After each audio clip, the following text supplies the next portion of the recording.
วันนี้ผมจะมาเทสนุกเกอร์โดยที่ในวันนี้ผมจะเทสามแบ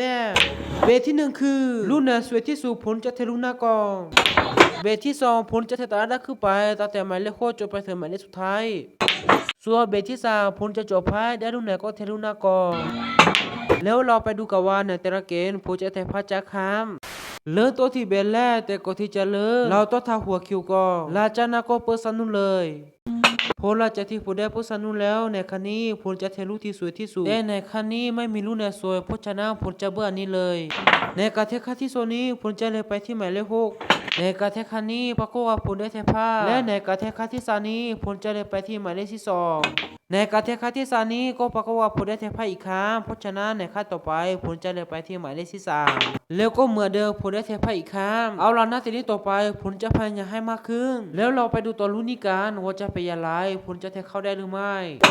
แล้วก็อีกครั้งที่ผมได้เทผ้ามาดูตัวรุ่นนี้ผมกะว่าผมจะเทเข้าให้ได้แล้วนี่ก็คือรุ่นแรกที่ผมจะเข้า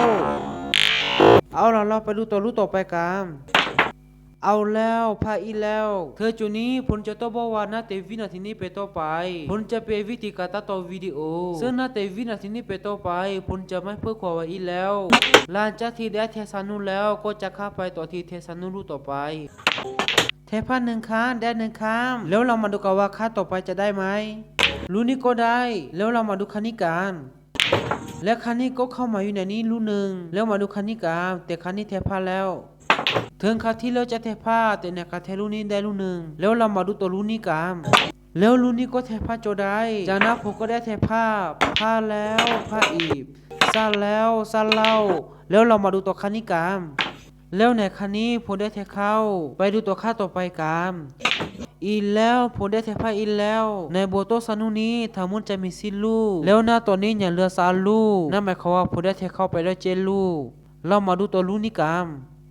ลูกนี้ผมเทเข้าได้อย่างสวยงามเลยเอาล่ะแล้วเราไปดูตัวลูกต่อไปกันไม่รู้ว่าลูกต่อไปนี้จะได้เหมือนลูกที่แล้วหรือไม่เอาแล้วผ้าอีแล้วแต่ในคันนี้ผมจะเอาเข้าให้ได้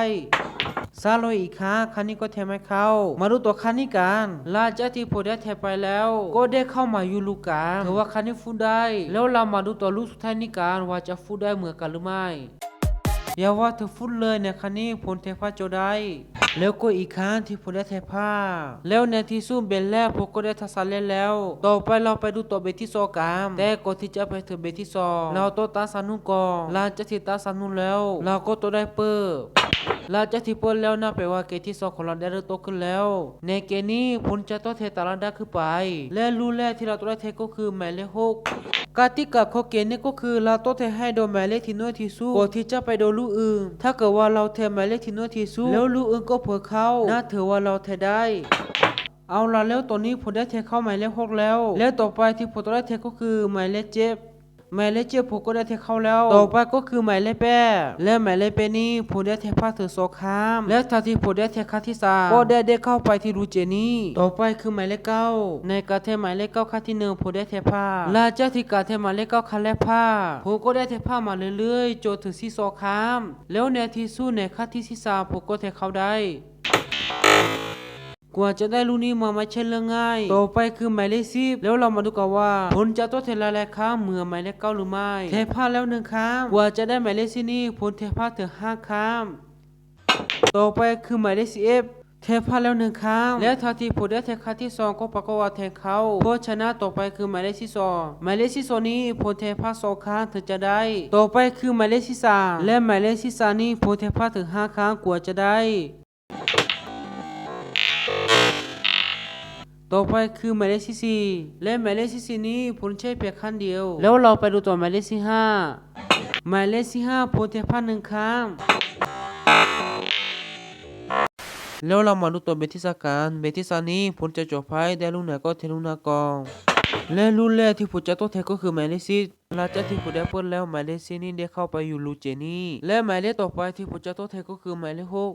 เทผ้าแล้วครั้งที่1ผ้าแล้วครั้งที่2ผ้าแล้วครั้งที่3ผ้าแล้วครั้งที่4ผ้าแล้วครั้งที่5ผ้าแล้วครั้งที่6ผ้าแล้วครั้งที่7และทันทีผมได้เทครั้งที่8ก็ได้เข้ามาอยู่รูเจนี่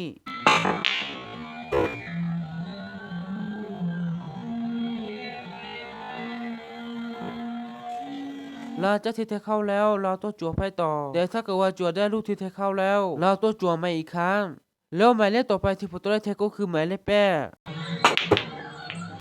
กติกาของเกมที่3นี่ก็คือเราต้องเทให้เข้าลูกที่เราจั่วได้เท่านั้นถ้าเกิดว่าลูกอื่นเข้าเมนี้เราต้องเอาอีในกระเทหมายเลขเป็นนี้ก็เหมือนทุกๆครั้งที่ผ่านมาเทพันแล้วพันอีซันลอยเล่าซันลอยอีแต่เธออย่านะผมก็เทเข้าจั่วได้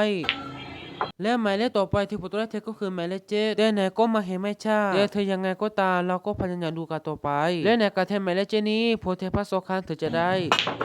หมายเลขต่อไปคือหมายเลข11และในกระเทหมายเลข11นี้ผมเทพันถึง4 ครั้งหมายเลขต่อไปคือหมายเลข15และในหมายเลข15นี้ผมเทพันเพียงครั้งเดียวต่อไปคือหมายเลข13และในกระเทหมายเลข13นี้ผมเทพันถึง5 ครั้งหมายเลขต่อไปคือหมายเลข12และในหมายเลข12นี้ผมเทพัน2 ครั้งและหมายเลขรองสุดท้ายคือหมายเลข9และหมายเลข9นี้ผมเทเพียงครั้งเดียว